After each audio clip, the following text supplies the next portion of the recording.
Begin with the Pledge of Allegiance.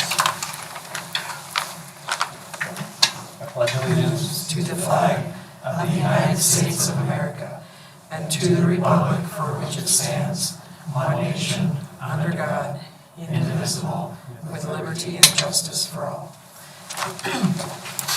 Call the meeting to order and roll call. Mac Rankin? Here. Sue Wilson? Here. Rick Christensen? Here.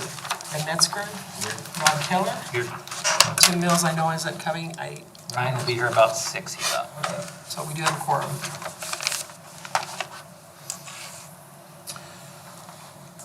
C1, good news and board member reports. Yeah. Again, in keeping up with the timeliness of our good news, we continue to ask our school community to look at our Facebook page, our Instagram, and our Twitter or X for all the great things that are going on in Indianola Community Schools. Yeah, I mentioned it, I don't know, I think 17 board meetings ago, I feel like. The Night to Learn and Lead is a community event with, we're bringing in NAMI, which is the National Alliance of Mental Illness. They're going to speak as well as Josie Reedman with the American Lung Association. She's going to talk about how do we know if our kid or have a family member that's vaping. And then our Warren County District Attorneys and the Indianola Police Department are going to speak about conversations about the dangers of social media harassment and sexting. And so this is an event that's free, open to the community. These same presenters will also be presenting in our middle school in April and in our high school in April. And so they will have a much more condensed conversations at the middle school and the high school just because of the time restraints. But they're just 3 big topics that when working with our district attorney's office and working with kind of Youth Justice Center and our own school resource officers, our school counselors mentioned that those were kind of 3 topics that maybe we could all learn a little bit more education on. So the one on Monday, March 4th in the evening, that is certainly open to anybody and everybody, parents, students, grandparents, whoever. And then, like I said, the stuff at the middle school. So if the parents want to know what the talks are going to be in the middle school and the high school, this would be a good chance for them to come and hear it first. And then the staff will also be sending out information about the events as it gets closer in case a parent does not want their child to attend the information session. So that's here for each one of you board members, so you have questions on it. I know it has gone out in some of our newsletters with some of our individual schools and stuff like that. And then just another thing is we lift with some other community partners. We're hosting a poverty simulation, and that is on Thursday, February 29th. And that's an interactive event where we really get to learn at kind of the foundations and the generational things with basic income and conversations about that. So if that interests anybody that's listening online or anybody in here, there's a place you can go in and sign up. That's also a free event. And both those events will take place here locally at the Lighthouse Community Center, right across from the Warren County Justice Department, or Warren County Admin Building, Warren County Admin Building. I think that's it for now. Thanks, Sue. Any other board member reports? Just real quick before we move on to the next one, I just wanted to say thank you to not only the board, but all of the stakeholder groups in our superintendent search process. Sat down and kind of tried to tally things up. I think each board member had about 40 or so hours in the last couple of weeks that they participated in different interviews. And the community groups had 4 or 5 hours apiece. So a lot of time went into this search. We're really, really excited to welcome Tara to our district and looking forward to what's next for us. The next item on the agenda is letter D, delegations, petitions, or communications. Just for Keith.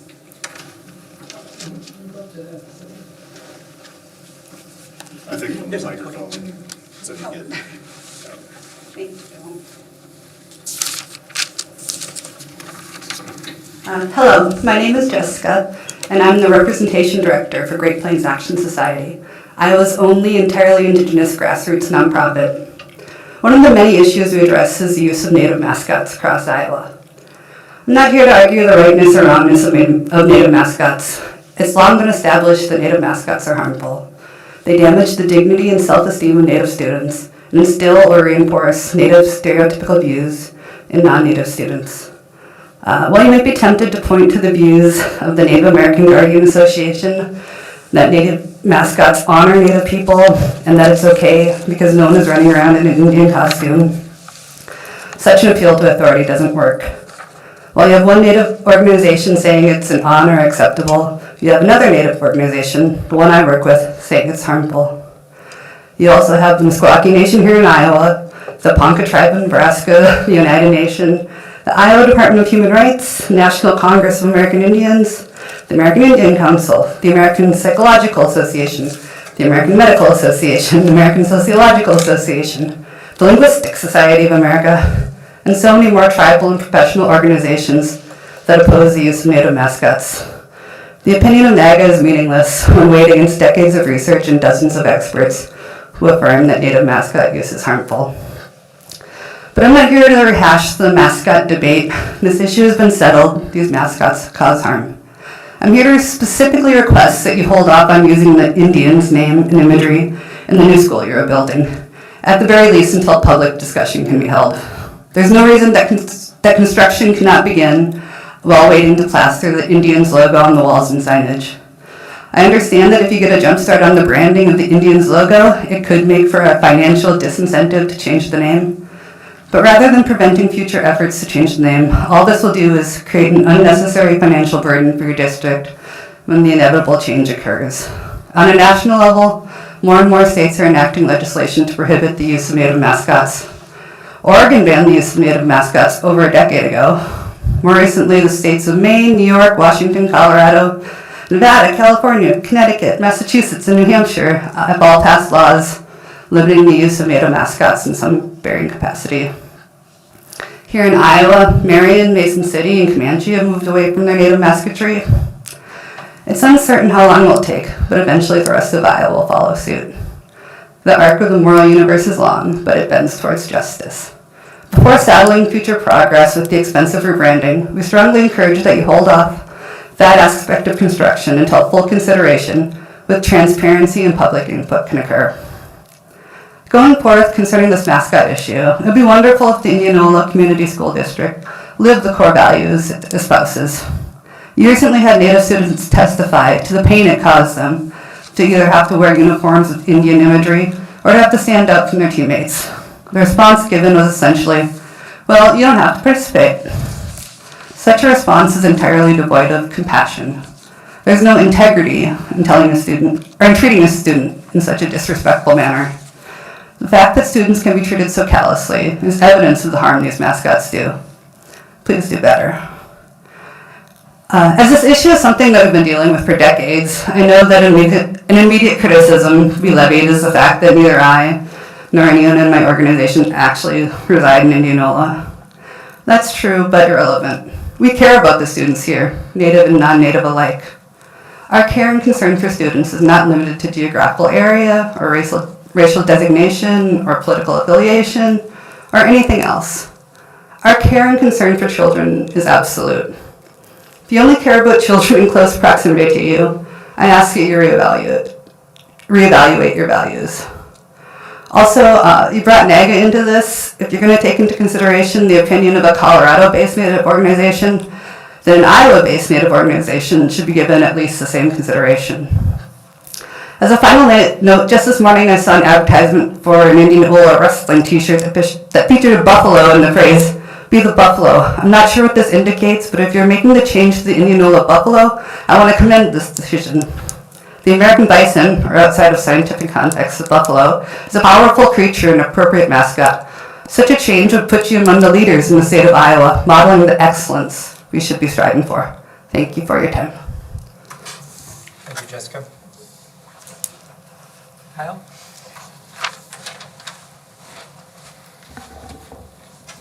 Hey everybody, I'm guessing you all know me. I'm Kyle Berg. I'm president of the Indianola Education Association. And tonight I'm going to keep it short and simple.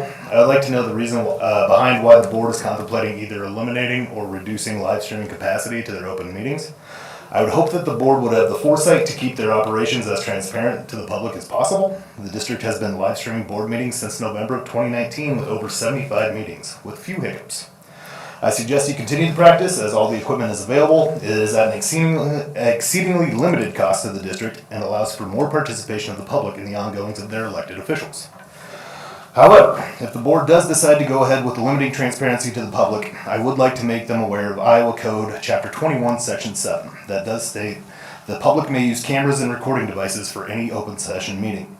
I'm sure there are members of the public that have the capability and resources to make that live streaming continue to happen. Have a great evening. Thank you, Kyle. Ian Zimmerman? Good evening. My name's Pam Zimmerman, and I guess my claim to fame is I'm a retired teacher. I came tonight because on the agenda it listed under discussion action items the live stream board meetings. I'm curious as to what the discussion would be, so that's why I'm here. I want to thank the board for making it possible to view its meetings from the comfort of our homes. By live streaming, we, the community, are able to see how the board makes decisions regarding our students' education. I'm confident that I speak for many when I say I hope the board continues this transparency. Thank you. Thank you. Thank you, Pam. Jill Sickles?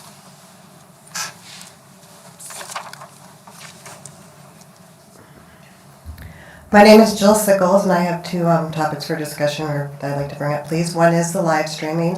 Due to scheduling, I can't attend many of the meetings, but I do watch or listen online or live, and I would hope that you will continue to offer that to the public. My family has lived in Indianola for 11 years, and this is the other topic I want to discuss, is the mascot and the branding. And we have 2 children currently attending Indianola schools. I am here tonight to urge the board to reopen discussion on the mascot being the Indians. When we first moved here, I will be honest, I did not give a lot of thought to the mascot. I was a little surprised it was what it is because I know there have been questions about using Indians or other Native American names as a mascot and efforts to change them, but it had been the mascot here and the word is in the town name, so I didn't question it much.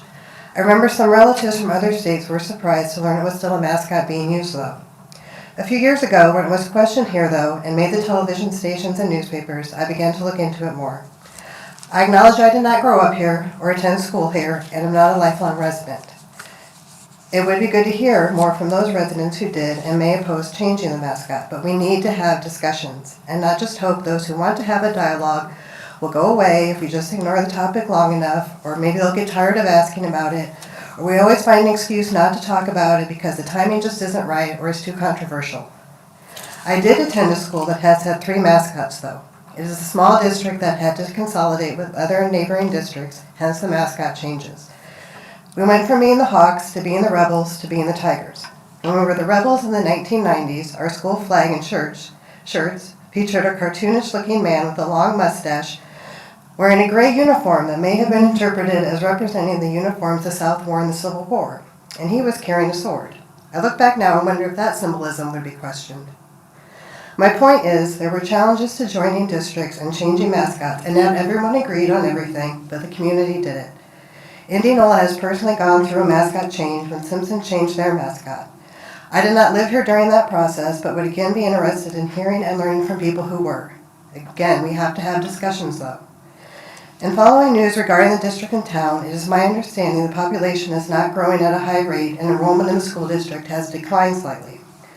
I know reasons have been discussed, such as families not being as large anymore, and does Indianola have things young families look for?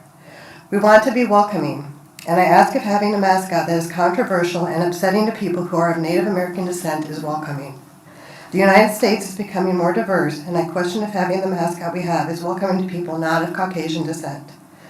I will be honest, I no longer wear my Indianola clothes that say Indians on it because I am not Native American and I don't feel comfortable wearing it. The most important reason discussions need to be had, though, is the human element. You have had students who are of Native American descent share their experiences and concerns with you. That needs to be acknowledged. The Meskwaki Nation here in Iowa has asked the mascot to be retired.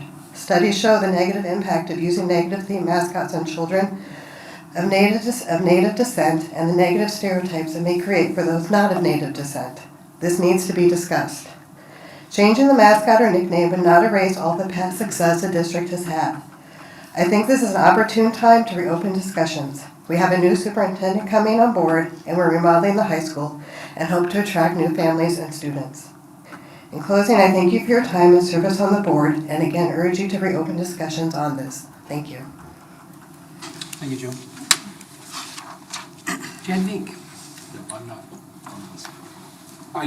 I will take, since, even though I crossed it up, I will pop up here and just, thank you for the few minutes. My name is Chad Vink. I have been offered the position of school business official for this Indianola School District. We'll start at the end of March, but eager to get to know all of you as board members, and had an enjoyable time in meeting several people throughout my interview process. Looking forward to working with Mr. Inns at first, and then Mrs. Hall later, and I've already made contact with her, and looking forward to that come to the end of March, and thankful that Mrs. Clancy is giving me an opportunity to have a transition period as well. Thank you. Welcome.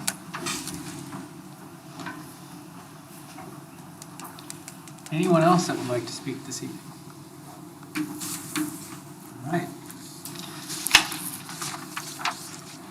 Moving on to the consent agenda, is there anything that anyone would like to pull before there is a motion made? Hearing none, I will entertain a motion. Motion to approve the consent agenda. Motion made by Rob. Seconded by Sue. Any further discussion? All those in favor say aye. Aye. Any opposed? Motion carries 5-0.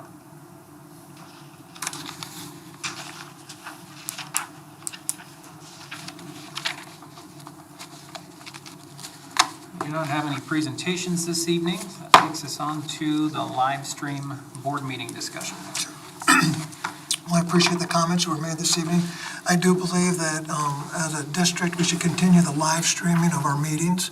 I don't necessarily think that we really have to record them, but I do believe it's very important that we have the live streaming aspect still taking place so that individuals that can attend our meetings are able to access those meetings as well. Again, it's one of those pieces we like to have as many people that can attend our meetings as possible, but my recommendation would be to continue to have it live streamed, but then moving forward, not starting with the March meeting, not doing the recordings. And that's after having conversations with multiple districts. Post-COVID, or pre-COVID, most people did the live stream. If they did streaming during COVID, they did more of the recording. And after kind of the post-COVID era, everybody went back pretty much just to the live streaming. Can we hear some of the logic behind not recording the meetings? Because I guess, for folks whose work schedules conflict with the timing of the meeting, that's problematic, right? I guess it's one of those pieces that, when I was talking to other individuals, board members, or not board members, but school districts, it was mainly that we want people to be here, and hopefully if they're not, they're able to get the minutes from somebody, or through the newspaper, they can share that information that way. Is there extra cost, or is it more labor intensive to record it versus live stream, or once it's live streamed, is it just as simple as posting? I guess I don't know. I guess that would be a question for Ray. Right now, there's not an additional cost for that. The equipment that we put in originally did have a cost, a substantial cost for that, and to maintain that, there would be a cost. If that broke or something, but as far as like a month to month, there's not a cost associated. I guess my question to you would be, you obviously have to be here for the live streaming of it, to take that live stream and then just catalog it as a recording. How much work is that for you? For me, it's just a matter of, before the meeting, it takes 10 minutes to set up and come in, set it up and go. When I'm not here, it's a little more tricky for somebody else to turn around and do that. It's not a lot of What are we hearing from Iowa School Board Association on this topic? Are they seeing issues in people's recording, in conversations, and stuff like that, that brings this more. You know, I don't want to speculate that, but I do know that probably a majority, and again, I didn't survey all 333 school districts in the state of Iowa. I would assume that a majority of them, smaller school districts probably don't even live stream them. Most districts probably our size do it live stream. I don't know how many actually do the recording.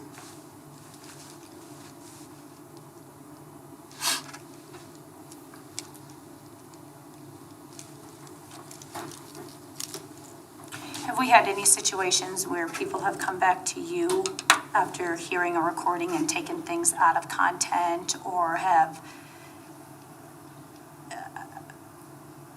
I know I've experienced something where someone has listened to a recording and completely taken it out of content to what it was, and they listened to just that chunk of the meeting and missed the full conversation. So have you had any feedback on anything like that? I think that's always a possibility. So, you know, hopefully people would ask for more clarifying questions if that was the case. But, you know, I think the biggest piece is, you know, when school board meetings happen, you know, if someone's really interested in it and they have a concern about what might be on the agenda, because there are times when an individual may not show up, and then they'll ask questions afterwards about specific topics and items. You know, our goal would be that public participation takes place during our meeting, because that way, again, we talk about transparency, that way everybody's having the opportunity to hear that conversation or have those questions answered instead of maybe an email a day or two later. Any recommendation from the attorneys for the school district? Yeah, they mentioned that almost all school districts have just gone to live streaming. And that would be a recommendation that they would have. Our attorney said? Yeah. Yep. What was the reasoning behind the recommendation? That's just, I didn't dig any deeper in that. She just said, you know, that's basically what when they talk to school districts, that's what they recommend. I guess my thought on it is I initially, when this was brought up, I guess didn't think it was a big deal that we go back. I guess I didn't think much of it, but then I've listened to a lot of people who've made some really valid points. I've heard from some teachers and parents that can't be here and listen to them afterwards. I think about Jenny Fee, who does a really good job reporting on us. Is she always available? Perhaps she goes back and listens to them as well. So I guess my thought is, after hearing from people, I totally changed my opinion on this. But my opinion is if we have the ability to do it and we've done it, I would ask that we still do it. And the reason being is I do wish we would have more participation as these occur. That's just not the reality. But then the flip side of it, there's nothing to hide. What's said here could be said a million times over.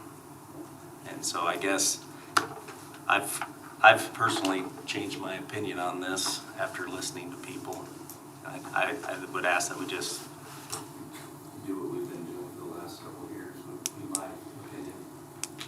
Would it make sense to not hold the record, the public record after so long, to get rid of the recording after so long? That's in our industry. I know we are very concerned about companies and people that we insure on the business side holding public records, and then the potential for lawsuits down the road, because now it's whether somebody said something during the middle of a meeting or whoever, because it's not just us saying it, but it's people at the podium as well saying things. And if their opinion or something changes, if it's a kid or somebody says something, you always have the potential for lawsuit because you're the one holding that record and you're making it available to the rest of the community, or to everyone, I guess, in the world when it's on the web. Did the attorneys make any recommendations like, hey, after 3 months or whatever, get rid of that record, like it doesn't need to be on there anymore? If that's something the board would direct me to do, I can absolutely reach out to our attorneys and say, okay, what would you recommend would be the length of holding a record from a meeting? And I can share that back in the March meeting if that's the direction you guys would like to go. We hold records for any length of time right now, right? Minutes are held forever. Forever, which they have to be. Contracts are held For long. forever. Certain things are held forever. Again, media has changed through the years, so if you remember microfiche, people did things with microfiche. That's not a medium anymore, I don't think. But there's other, as things change, like the video that we would use, possibly would that go away? The digital piece of that, and digital PDFs, Word documents, would that go away? So we always said we keep a live signed document of the minutes in our, back to when it began.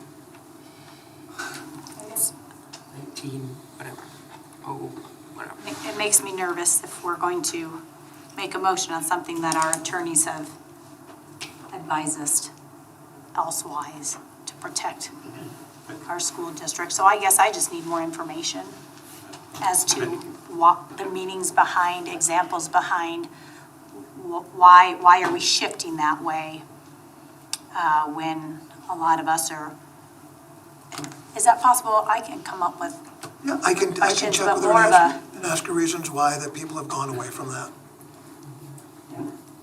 I think, right, the attorneys in general are going to try to eliminate all potential risk, right? And so I think the challenge is to find the right balance between some level of acceptable risk that still meets the community needs. And, I appreciate that some of the surrounding communities are moving away from the storing recordings out there, but I think to the extent that we would make those recordings available, that's better for our community, and I think that would maybe help set us apart, and it would be a good thing.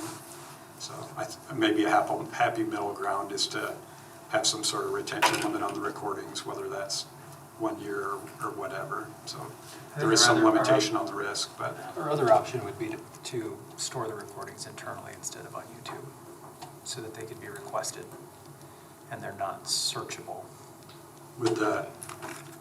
So every viewing would have to be requested, or they could be? Something along those lines, that we could house it on our website versus YouTube. Somewhere where there would be more, Controls. I don't want to say control, but more, it would be retained safer than through just YouTube. As long as it is very easily accessible to the community, I don't see a problem with that. But if they have to submit a special request, then I think that would kind of impede access. So I would try to steer away from that. Is there a way after 4 or 5 months they can be moved to our website Off the website or on? instead of YouTube? I mean, if we have a student that comes and speaks to us, we're putting that 15-year-old out on YouTube. Right? Like, I don't know, like, that's why we're having people come and talk to us about the social media dangers, and we're not exempt if a kid comes and speaks up there. What's our Let's take that liability out. of having a 14-year-old, a 15-year-old on YouTube that somebody comes across 5 months from now, and it's our student? That would be a question for the attorneys, I think. Right, like and so I would, like if we're able to house them, I don't know what the right words are, I don't know if it's safer, but I guess I agree with what everyone's saying. I think we just need more clarification. I just would hate for us to put someone out there that. Sue, Rob, I like Rob's point. The point is to be as accessible and as transparent as possible and make sure people hear what's going on. And so if they're available, whatever the period is, a couple months after the board meeting, I think that's sufficient for every community member to have viewed it, be up to date on it. But yes, like I said, I totally changed my mind on it after hearing from people, and you never want to go backwards. I mean, the technology's there. fact of the matter is we broadcast basketball games on YouTube. We broadcast a lot of stuff on YouTube, as does a lot of schools. So I think sports are different because it's not a kid stating their thoughts or their opinions or they're hearing their voice on something, right? I think Eric hit it on the head where we have to determine the level of risk that we as the district are willing to take. And we probably need a little bit more guidance from the attorneys on that. I'm also curious to know what the community thinks of having a 60-day window or a 90-day window on the recordings being available. I mean, those of you that spoke tonight, you know, if we're looking at risk being a factor in our decision-making, is a 90-day window sufficient for someone to watch a video, in your opinion, or do you think that it needs to be longer than that? I'd probably have to talk that over with my membership. I personally am trying to listen within the next week, but that's just me personally. I don't think that we as a district, at least we as a board, want the community to think that it's not transparency. 100% transparency is our goal. We also want to limit liability. And if there's risk out there in any form, whether we know about it today or not, we don't want there to be new risk in the future that we have to worry about. So I think if Superintendent Enns could find more information out from the attorneys and we could continue to have this conversation. And if there are people that are watching online tonight or watching the recording that have an opinion, please feel free to share that opinion with us so that we can continue to take community input into these decisions that we're making. I have a list of questions that I'll send tomorrow morning. Thank you. Anyone else? Okay. Next item is the 2023-2024 school calendar adjustments. Want to speak to it? Or do you want me to? I can. Okay. We've listed out the days of school that were missed, along with late starts and early outs. And currently, we're scheduled to be dismissed Thursday at 11:30. May 30th. May 30th. And are recommending that we extend the student days till Friday, May 31st, with an hour dismissal. How many hours does that make up of what's been missed of the 31.4? 6.6. 6.6 plus Plus. 3 hours on Thursday. 3 hours. So 2 hours. 9.6. Or 9.6? Just shy of 10. And that we allow the teachers to have, as it stands, they'd be going through Thursday, because there would be 4 days they would have to make up of their 190-day contract. And we're proposing 2 of the days wouldn't need to be made up, but they could, what we call that, take up some additional trainings prior to May 30th. Outside of their contract hours. I'm okay with that part. I'm just not okay with that, only that amount of time being made up for student days. I mean, we've talked for years about how there's not enough time to get everything taught. And so I guess if suddenly there's become enough time, that's news to me.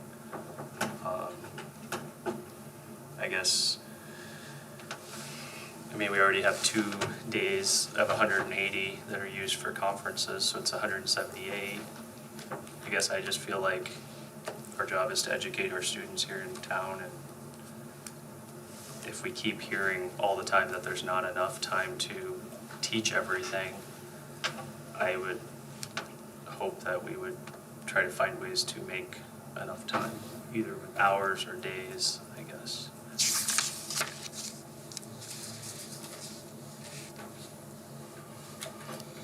Anyone else have a strong opinion? Ed, what are your thoughts?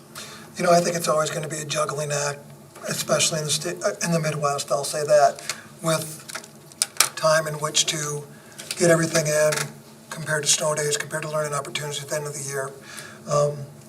my recommendation is this exact same thing, that we make up the one school day with the students on that May 30th date. We go for a full day on that day. And then the 31st, it's a 1-hour early dismissal. And then we allow staff 2 days or 16 hours in which to complete activities on their own, which can result in stuff that they can do in their classroom right now. And then June 3rd, they would come back in to fulfill their last contract day and to check out. But any other time moving forward where we miss it would be makeup days on the calendar for both students and staff, K through 11.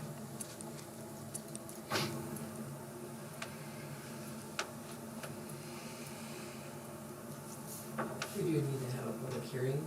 I don't know if you want to open the public hearing, and then the public can speak to that. We can open the public hearing. Anyone that would like to speak out on makeup days?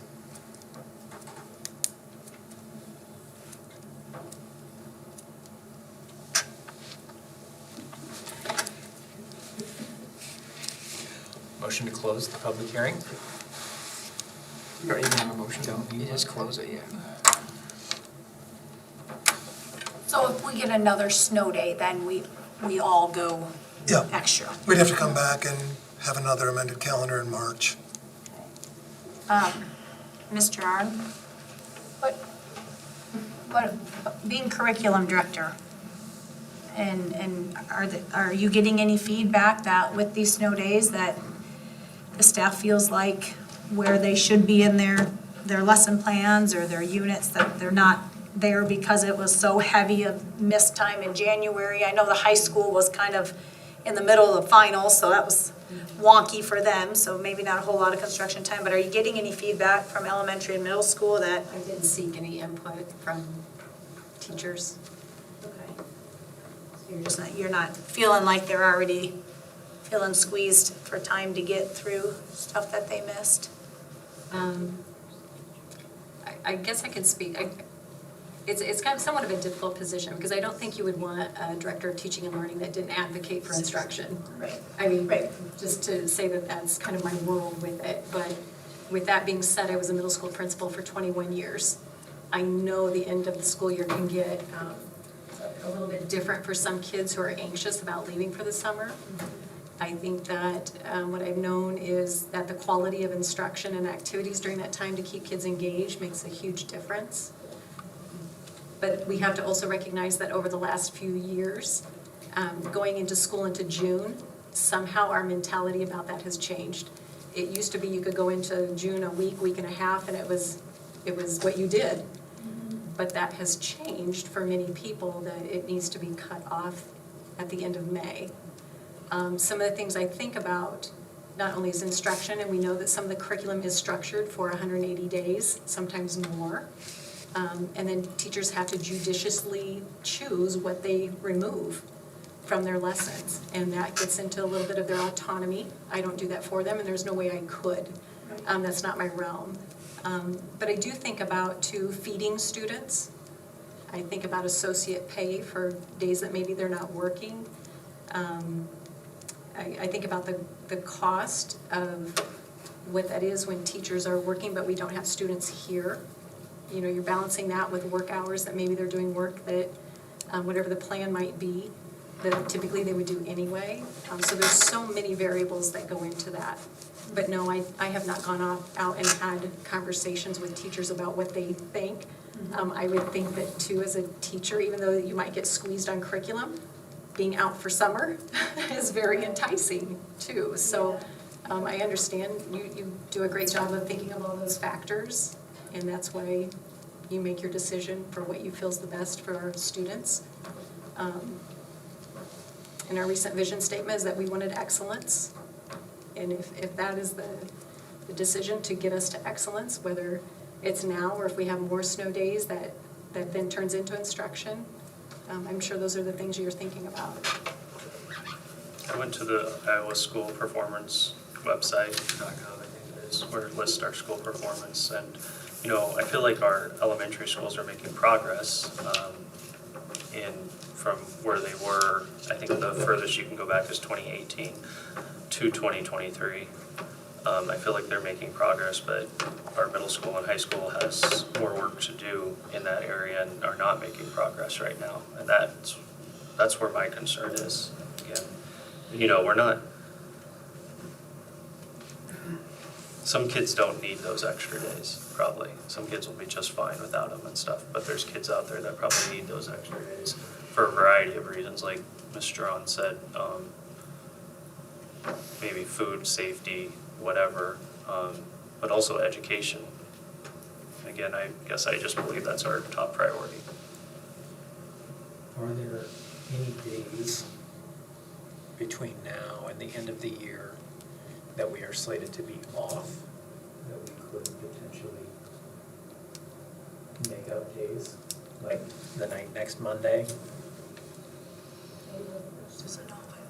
Are there some days in the, and I don't know what that looks like with the IEA agreement? I've never done that, so I guess I don't know what it looks like for pre-planned days that have already been determined in the school calendar. I've never chosen those days to go back on, so that would be, a conversation we'd have to have also with, in collaboration with IEA, but also families are thinking those days are off as well. I mean, I don't know what that looks like in our community. I'm just wondering if there's a way for us to be able to make up some of these hours and get the staff out before June. Well, I know when we ran into this, I don't know, we took away our Wednesday early outs. And I think that year we started that, you guys remember that? I think we started at like the beginning of March and took our Wednesday early outs away, and that made up, I don't remember what year it was, but I know that they did do that at one point, but, 2020? No. Before that. Yeah, it was weather related. Yeah, it was a while ago, and I think we had like 7 days that year or something, like, it was crazy, and so I think they started like beginning of March and just went to school every Wednesday till fall. Obviously not ideal, because that's when all our teachers get their professional development and their chance to really talk amongst their peers about stuff too, but I know that has been done before. Is that an option, to extend that? It's a state plan, so I guess I would leave some of that up to Annette with our 36 hours of professional learning as our collaborative teams PLC.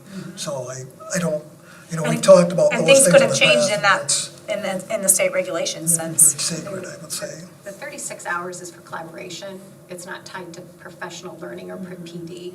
And so however you would work that into providing them time, if that's their paid work hours, that can be like on an alternate plan as to what you were talking about. But that 36 hours is separate from any professional development or learning. And that's why it's put in with our framework each Wednesday. That doesn't mean you can't put those hours in a different way for them to meet that legislation. I would assume that a majority of our staff would like to be done before the beginning of June. I would assume that as well. I know that we have a 7.5 hour workday. 8 to 8:20. I'm wondering if there wouldn't be a way that we could incorporate some more hours, either by Wednesdays or days that we already have scheduled off, to try to meet the needs of the students and allow our staff to be done that Friday. Yeah, I would really want to look at the calendar, because I don't know exactly what's planned on some of those days off when students aren't in school. Some of it is professional development time, and Only one day, April 1st is our professional development day. Monday, no school, or this Friday. Spring break. Or spring break, right, or spring break. Do we have school next Monday? Yeah. So what committees would this fall under? If we had to just look into this further? Would that be HR and curriculum? Or what discussion would these committees? well, I guess it depends on, We the talked question. about it at HR last month, I guess. Okay. I guess one of the questions I have, is the board in agreement with this? Because if this is something that we're gonna move forward with, it's really one of those pieces that are, we don't really wanna wait till March, and then all of a sudden say, well, you're gonna have to make up these 16 hours, try to get that to them as soon as possible, and then coming back and looking at other options that are available, or scratching this and just saying we're gonna make up all the time. I look at this and I think it's a very reasonable approach. I mean, it tries to balance things and not upset, the calendar and scheduled plans and those sort of things. So I think it's a very reasonable approach, and I would support this. I think maybe that's something of one of the board goals we can work on is if we need to approve this tonight, but then start having conversations on how do we want to address this situation going forward, because we're really lucky right now and it's still February and we have all of March still. So, we have 1 or 2 more snow days. Now we're in significant amount of academic loss for the kids too. But it's already built in, right? If we have But we extra would snow add days. we would add those days in. I understand. If we go with this plan and we have more, then we're gonna go into that first full week of June. Yep. Unless we decide to do something with the Wednesdays or an alternative thing. Potentially. Yeah. I guess I would be in favor of a special meeting, even if it was next week, to either approve this or approve an alternate, but to look and see what our options are.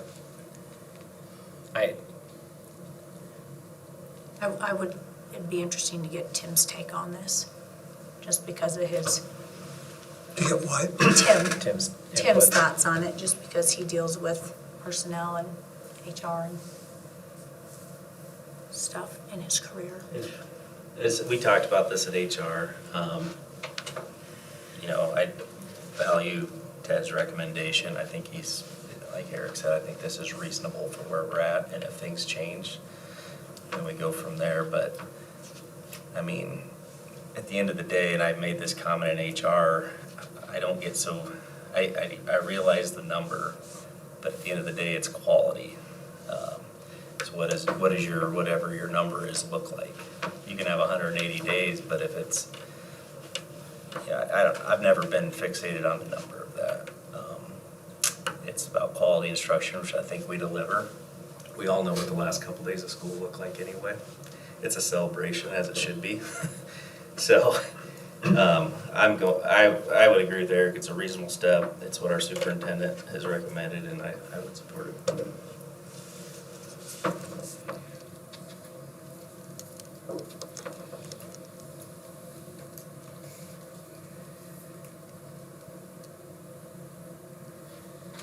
Not to mention too, that families and teachers have planned around the already scheduled days off. I think that would be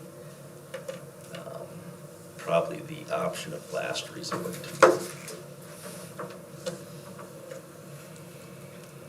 Is there anyone that would like to make a Well, motion?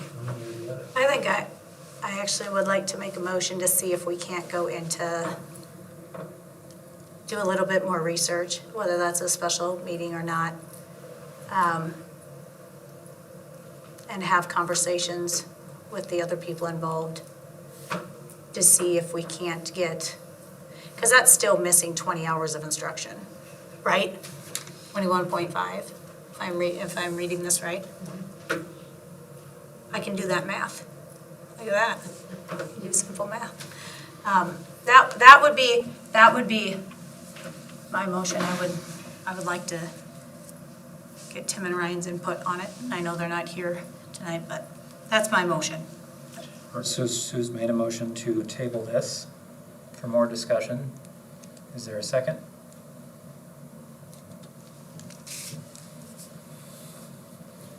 Second it. Seconded by Rob. Any further discussion? All those in favor? Opposed? Motion carries 3-2.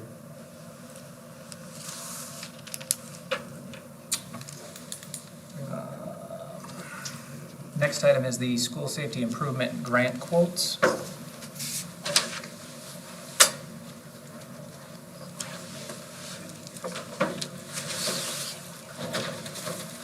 Thank you for coming.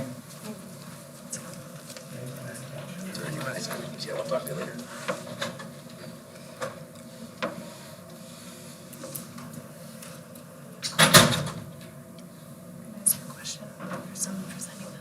Can I ask a question or someone presenting?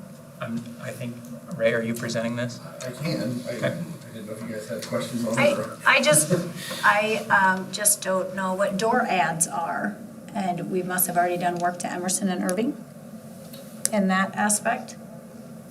They covered, Not their doors are necessarily. all covered Yeah, already. That means their doors are covered. So, as an example, the door ad, I'm probably not gonna explain this great for, Lorraine was Wilder. I know there's an outside door where I believe it's, I may be wrong here, but special ed, maybe you come in and out of that door, but then there's like a little vestibule inside that where there are other doors. So none of those are access controlled. I mean, they have key access control, but having a badge and card reader would allow them to more easily come in and out of that area. So that's an example of what would be a door ad. Ones that are not electronic. Yes, and other ones would be ones that just have keys on them as well. So, you know, if a staff member needs to go outside for some reason with a class, they might not have a way to get back in that door right now because they don't have, have a key to that door. Particularly if you have an associate or somebody might be able to go out and not come back in, where a badge reader would allow that. So you just tell me what we're putting on each door, like our. Yeah, so just like when you come in here. Okay, so it's gonna be scanned. Yep, it'll be- Gotcha. it'll be a- Okay. Yeah, scanner where they walk up, swipe their badge and it lets them in. Oh, okay, so, So what this is doing is a couple different things. This is getting cameras in all of our elementary schools. It is replacing part of our existing door access system in those buildings. So right now, we have a different system in this building than we have in our other buildings, including this district office. But the new system integrates the doors and the cameras into one system. So if somebody goes in or out of the door, you can quickly see who came in or out at that specific time.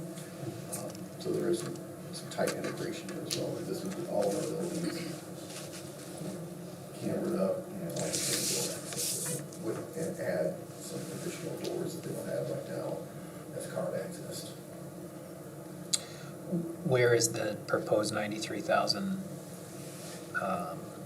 over the grants coming from? Okay.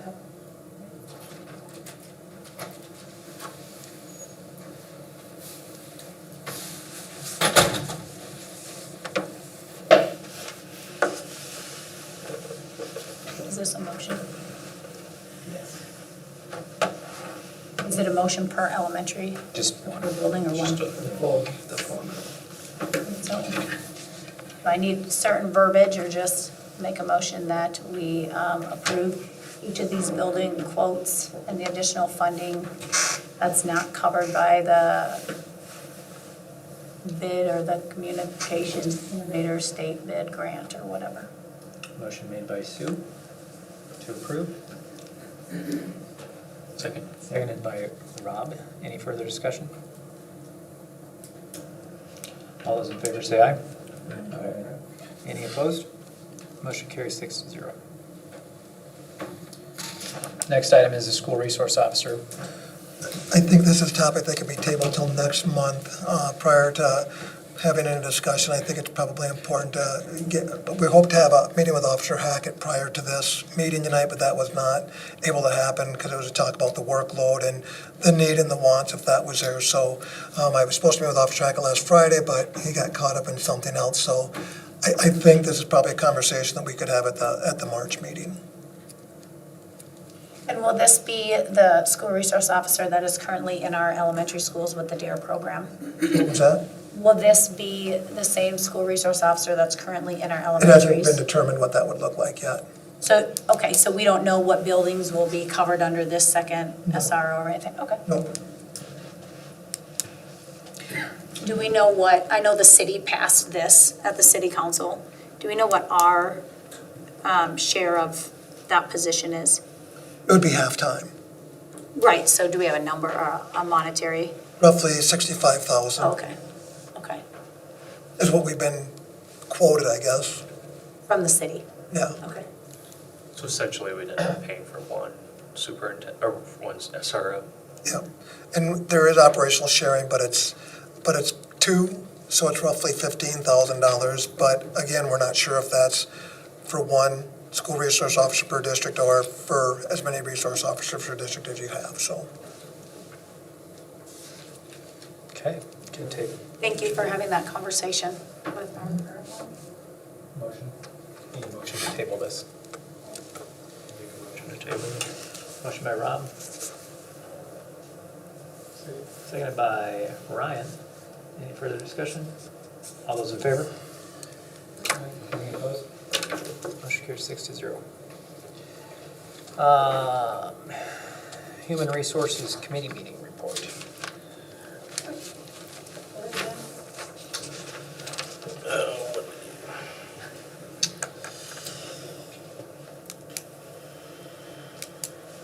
And we talked about the TAP coordinator. Program, basically helping our high school age students prepare for adulthood. Focus on job exploration, counseling, and workplace readiness. We talked about the snow days as remote contract days that was tabled earlier.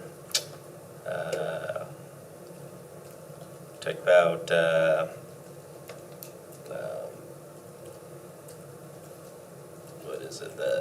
ESOL services to extend to all elementary schools in the coming year. Employ a part-time position to better support the students there, and then talked about the 24-25 calendar, which legislative proposals could change the start date in August, which is odd because that was like a big deal like 2 years ago, and now it's already, leave it up to politicians to let the wind blow wherever they want. But that's it. Because the 23rd starts as a Friday next year, depending upon, that's typically the day that you can start. There has been conversation about being able to start as early as that Monday or that Tuesday, but that has not been solidified yet. It'd be nice if it was just the Monday after the state fair is over. Yeah. District decide on Used to be that way. I mean, what do we know? Right? Any questions for HR? So the TAP coordinator position is a half high school, half bulk rehab funded. So that would be a position that we go 50% on as well. It's just as we look at all our different funding and all that stuff, so. Next item is John's favorite, Yes, it is. finance. And Chad's too, right? Yeah, for sure. I see. He'll carry on, guys. You get as excited as Jonna does for this portion of This your is the most exciting part of the whole night, Well, right? it really is, and if people not listen will say I talk way too much when we start getting into finances, you have to rein me in. I try to be quiet and let him, and just ask if they have any questions. So, the balance sheet, go down, right?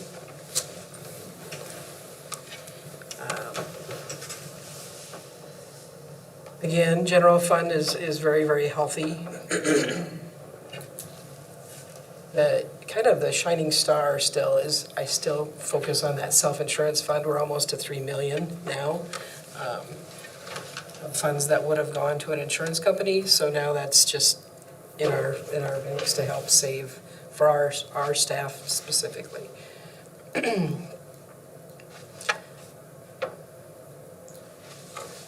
the next one. If you have questions, holler.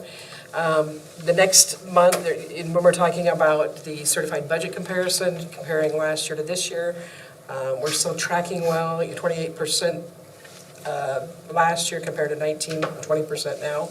Again, the one thing that's going to look funny, and you'll see that in the other, is that I was really, really optimistic that we would be getting a lot of the projects started for the high school. So we'll see. So there's funds in there because we know we'll have hopefully at least phase zero done, which is a parking lot, and then they'll start on some of the architect and the, 'cause obviously they're continuing to go, but some of the beginning mobilizations for the high school project to start. This may be overinflated because I thought we were gonna start earlier, so the other has the construction piece in it. So if you see 48 million on the 23-24, 16 million on last year, that's why. That's the big piece. And then the cash flow, you can see on the next page, Ray, where we are. Far and above where we've been, so there you go. Questions? Motion to approve the finance report. Make a motion to approve. Made by Ben, Second. Seconded by Eric. Any further discussion? All those in favor say aye. Any opposed? Motion carries 6-0. Next item is the Finance Committee report. Continues. Yeah, it's a lot of fun. I mean, geez. I don't know who wants to speak to this. Tim's not here. He was involved. Eric? Or no? Either Eric or I. I suppose the headline is Piper Sandler came and presented, right, the updated plan to us. And I think in general, things are maybe looking a little more favorable. Is that, Donna, help me out with the details. What was driving that? The debt, so we were at our, within $100,000 of our debt, our limit, our 5% debt limit. And with all the changes in the valuations through this past year, when they calculated it again, we are it's a much more favorable, actually we have leftover after we get to where we're bonding all our GO bonds. There was a scenario 6 months ago, not even 6 months ago, that we were going to use more sales tax bonds and not use all of the GO bonds. But now, as he's looked at it, it's more favorable to do all of our GO bonds, which is 70 million. And if you look at that top box, he's got it at 69.5, so estimating up. And then you've got 22 million versus sales tax. So that leaves our sales tax to be used for other items, that could come up down the road versus tying those up for a long time. So that was probably the biggest piece. And then all his supporting documentation, color-coded, highlighted. He's very good at that. Any questions on that? There's no action to this, as we just move forward. Now it'll be, as we look, I believe, and this is probably for Chad as well, I think we're going to do some bonding before June 30th. Some of the purchasing of the bonds before June 30th. And another piece probably after July 1st in order to get, I think we'll obviously be over the 10 million for bank qualified, but chunk depending on how much they can get going. Again, I was hoping they'd get a lot done.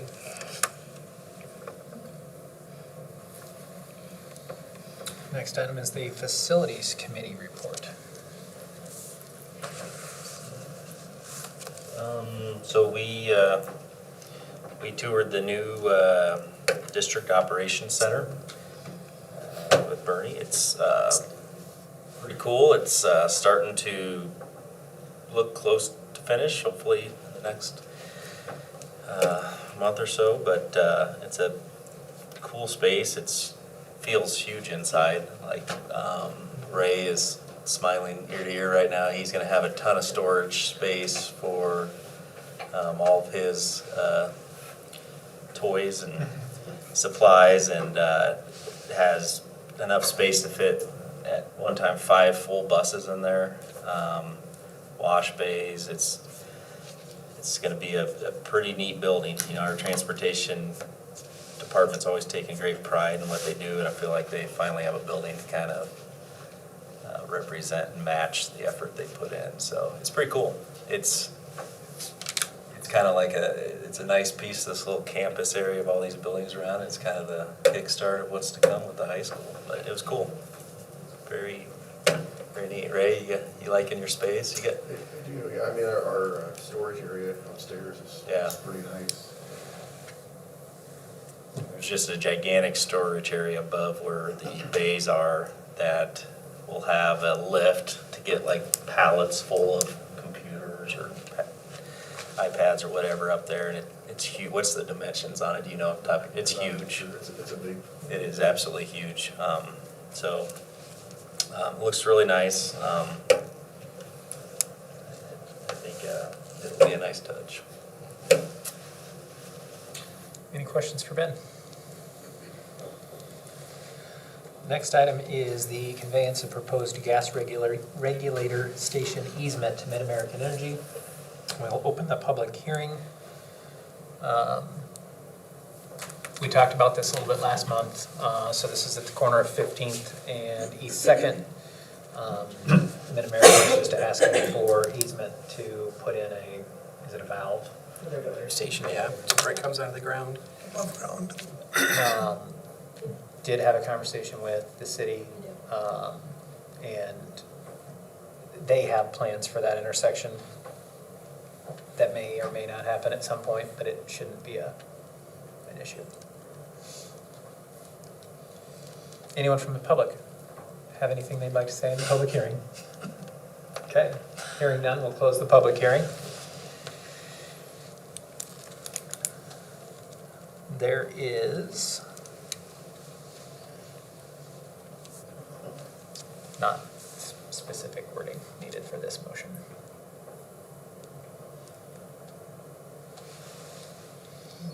I'll make a motion to approve the regulators. The resolution for the conveyance of an easement interest in the real property. Exactly what Jonna said. I'll second. Motion made by Sue, seconded by Eric. Any further discussion? All those in favor say aye. Aye. Any opposed? Motion carries 6-0.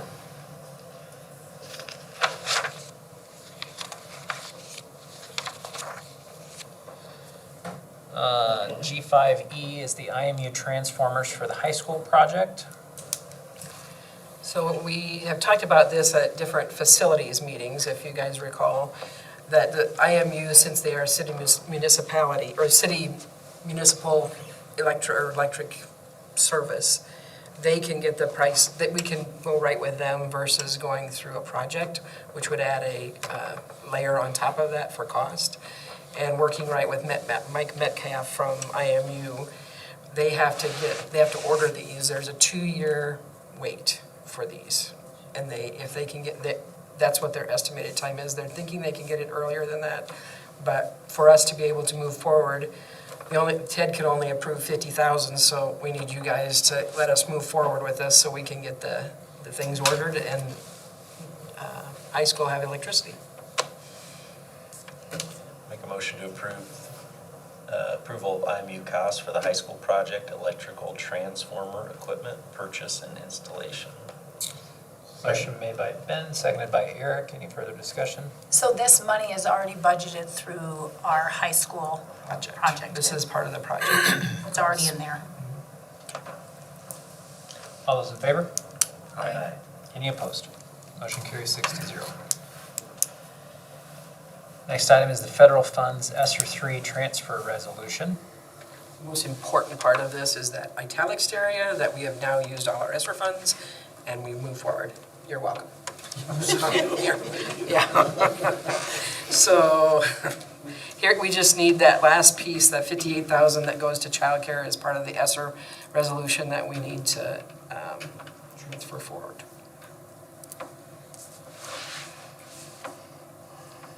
Motion to approve the resolution as recommended. Motion made by Ben, seconded by Sue. Any further discussion? All those in favor say aye. Aye. Any opposed? Motion carries 6-0. The 2023-2024 budget development preliminary tax rates. Okay. So I'm assuming you've read this and it all makes sense to you, right? Yep. Okay, move on. There's the law last year that talked about every taxpayer will get a statement in the mail that said, and basically it says, if you have a $100,000 house, this is what the cost would be. And then it also talks about if you're looking at what our rate is this year and superimposing what you're putting at this year and how that would extrapolate out in a current situation versus changing any of the numbers. And if you're going up at all, you have to give a reason why you're going up. Right now, the maximum I would see is 2 cents up, possibly. The only caveat to that is they haven't set SSA. So having not set SSA, depending on if they go up or down, depends on whether that rate goes up or down. So we have to do a public notice in the paper of circulation in the district with information that comes out of the, it's a software that the state uses. The county will pull that and they will mail that out to all the taxpayers. That will give them time. The earliest we can hold a meeting would be March 25th. March 25th could be a one item, it'd be the public hearing, they open, that you listen to any public, you close, and you're done. Either way, if you held another meeting that night, you'd have to open a new meeting. Kind of like what we've done, what we had to do with all the superintendent interviews, you open and you close as a separate meeting. So, and then as your public has their comments, you move on, then the next public hearing is like what we always have done with the regular budget stuff we do in April. Well, if you look at our April calendar, April 8th is the regular board meeting, which is like 2 weeks after the 25th. So the 25th is the earliest, and we have to do that prior to approving the budget that you're going to, we would submit to the county.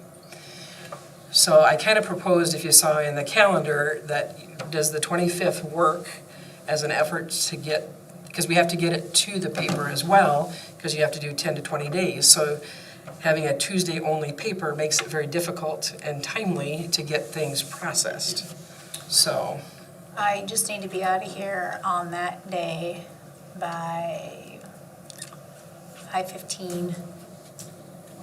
5:15? You can have it in the morning, though. We talked about having it in the AM. Do you want to do it? Yeah, do you want to do it in the morning? The thing about that is that you want to make sure that you're available to your public, you know. So if it's 5:15, That day, do you want to start at 5 then? Because I think I put 5:30. we can start at 4:30, start at 5. I don't know how long these, and that's just me. Depends, you That's know, it just me. depends on the Otherwise, the public. next day, I don't know that I have anything, but that's just not a great day for me, but we can start at 5, we can do it at 7 You a.m. don't have to do that day. That was the day that I threw out there. That's the earliest it can happen. Oh, okay, yeah. Just needs to be outside of working hours. It just has to be so public can attend. 7 or 5:30.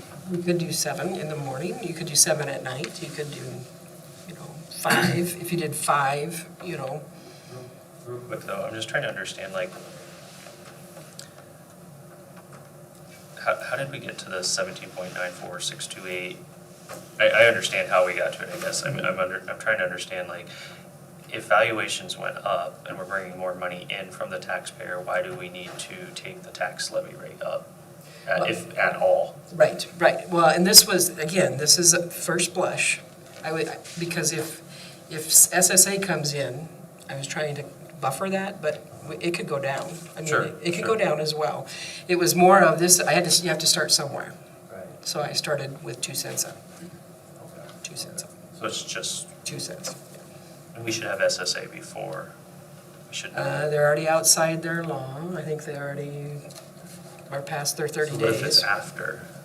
That becomes problematic, in the fact that we need to kind of guess what that will be, and then this could be skewed one way or the other. The number could be skewed because they haven't set it. But when the state changes something, they change it no matter what, and then we deal with it. as a total. I guess I just know with the county doing all those new valuations, like everybody's is going up, everybody's has already gone up, and everybody's is continuing to go up, Yeah, so. and they can't go up more than 3% unless there was, because that's part of that, you know, they jacked and that's part of, I don't think I stated that in here, where they did the rollbacks now changed again, like it does, to adjust for those things. But if they do a reassessment, they can go. I may be wrong on that then. I thought that once they did all the major changes, they did an adjustment with the rollback to adjust for that. That was, Travis talked about that at finance. Do you recall that, Eric? Sounds familiar, yep.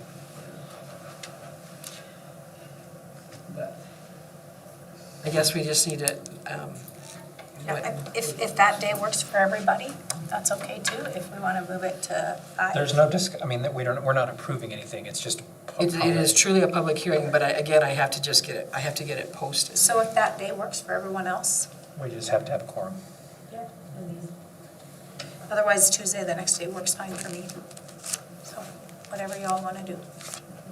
Do we need to set that public hearing tonight? No. We just need to know, I need to be able to send it into the paper so that we can. So you don't have to set it like you did the other. What works best for the group, 25th or 26th? Either one's fine for me. Just say to get it over.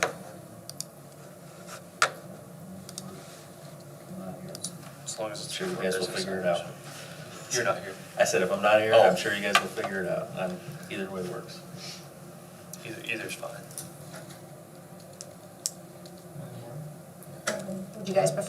Would you prefer a morning? If it's a Monday, I would need to be the morning. You would be okay with Monday at 7 a.m.? Otherwise, you want Tuesday evening? Unless we have a quorum without me, yeah. Okay. Yeah, so, Eric, how do mornings? I can make it work. Yep, I can make it work. Rob, should we just do Monday at 7 a.m.? That's fine. Or you guys can go Monday afternoon, if that works, Monday at 5:32. Doesn't matter to me. It's a whole month and a half away, so there's enough notice to the public, so.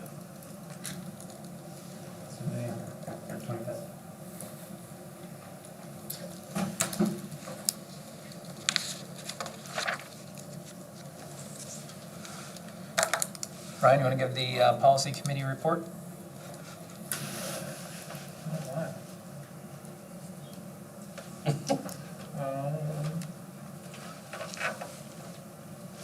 Let's see if there was anything that I can. It was a short day. Is the ones, the first reading here, the 661? Yeah.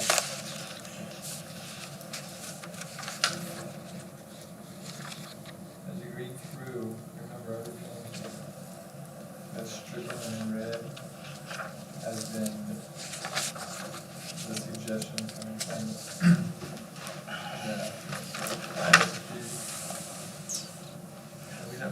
we ourselves haven't really made any. Yeah, I think on that first one, we just changed the grammar. If we go back, we changed the wording to kind of align with the wording that we're using. I think the original wording was consistent with district beliefs, and we'd use the terminology to line up kind of with how we framed it. But yeah, I think a lot of the other things were just the recommendations, pretty minor changes. Yeah.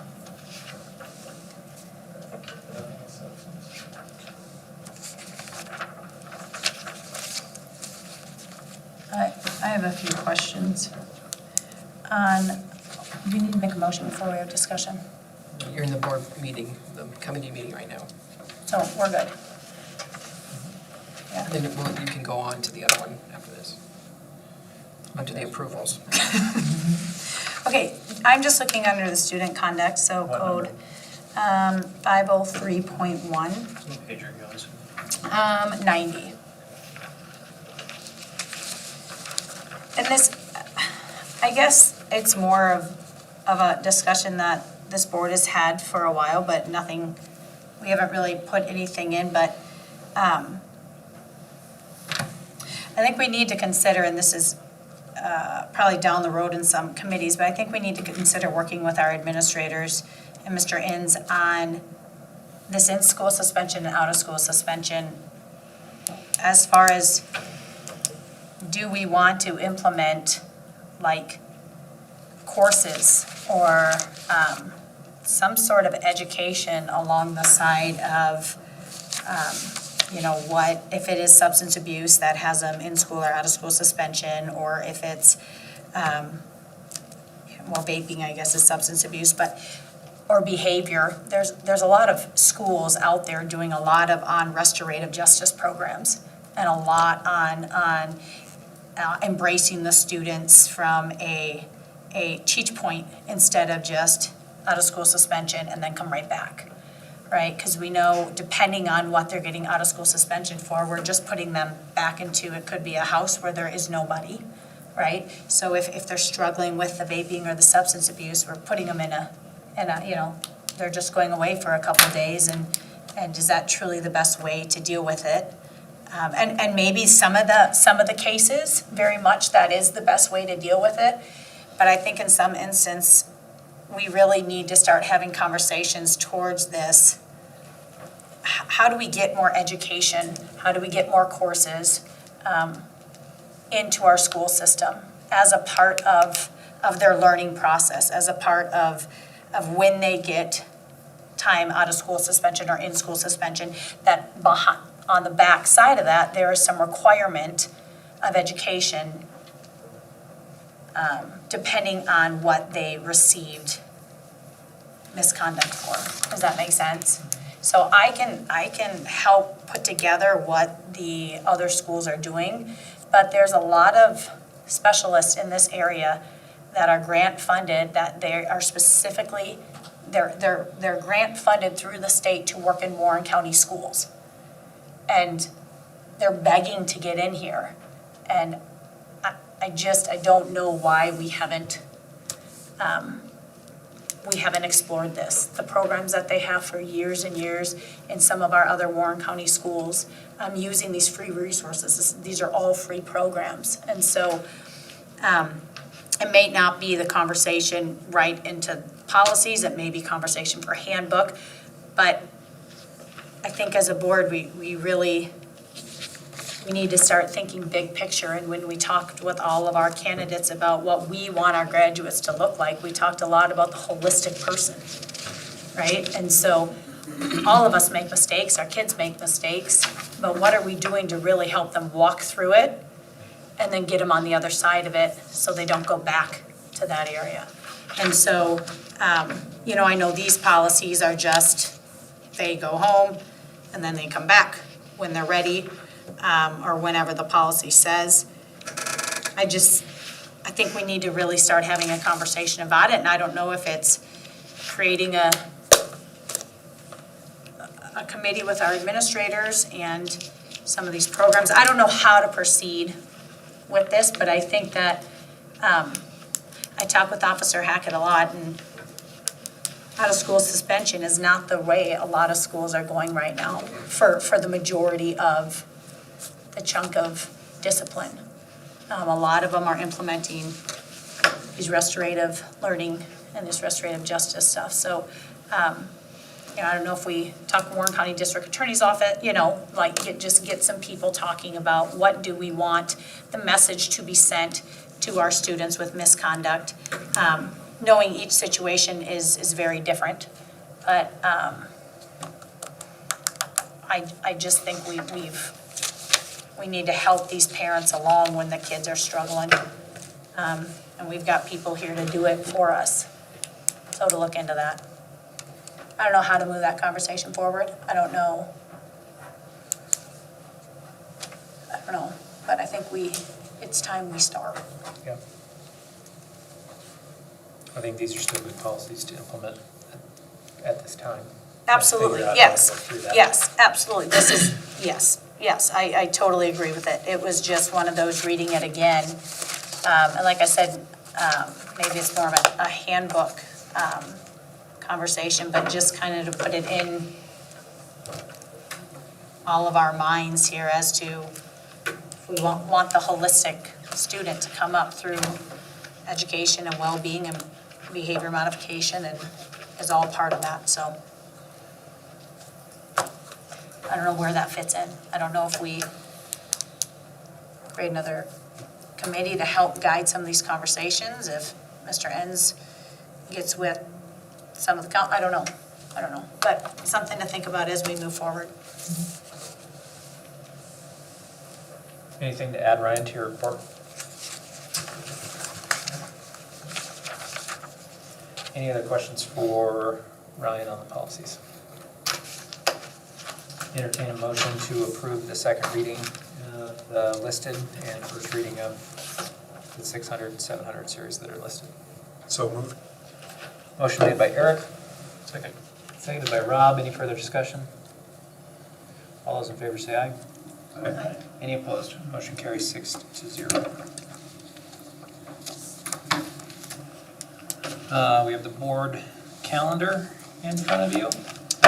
I think you forgot March curriculum, unless I can't see. Break. Yeah, I noticed that on there too, and it is during the spring break. What I'm wondering is, that district career and academic plan that we've been viewing, I have the presentation ready, and you had mentioned maybe that would be something for the whole board to see. And so I could bring that to the March board meeting. There might be one curriculum item for you to approve. It's not a book, it was just some software for business, so. Do you want us to look at it first, prior, with you, like the three of us, or do you? I think you've been through it several Enough, times. It's okay. just captured it. Kathy Timmerman did a great job creating kind of something that's pretty, Yeah. which Yeah. better do. Yeah, And then yeah, the if you're purpose ready. group will have seen it prior to that. So if that works for you. Okay. Do you think there's enough time during a board meeting to present it? I feel like What- it's a yeah, lot what of good I'm data. going to go through the presentation, but I can give you a copy of the Okay. report, which is Okay. kind of captured in that if you want more details. Yeah. Perfect. Regular board meeting is pushed back a week for spring break. 18th. So it's on the 18th then. Okay. And then the special meeting on the 25th at 7 a.m. At 7 a.m., yeah.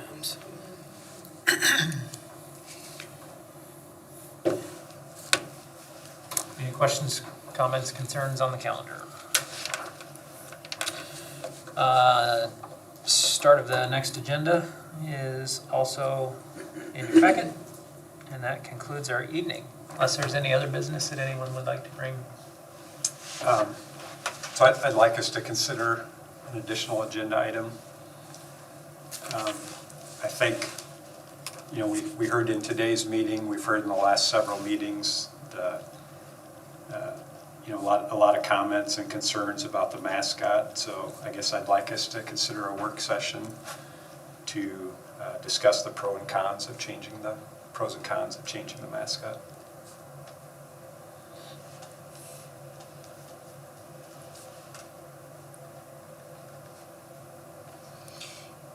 If that's a work session, can that be put in with, I think that's too heavy topics if we did that with the, I think Edmund's gonna have to talk through that and figure out how we do it and where we do it.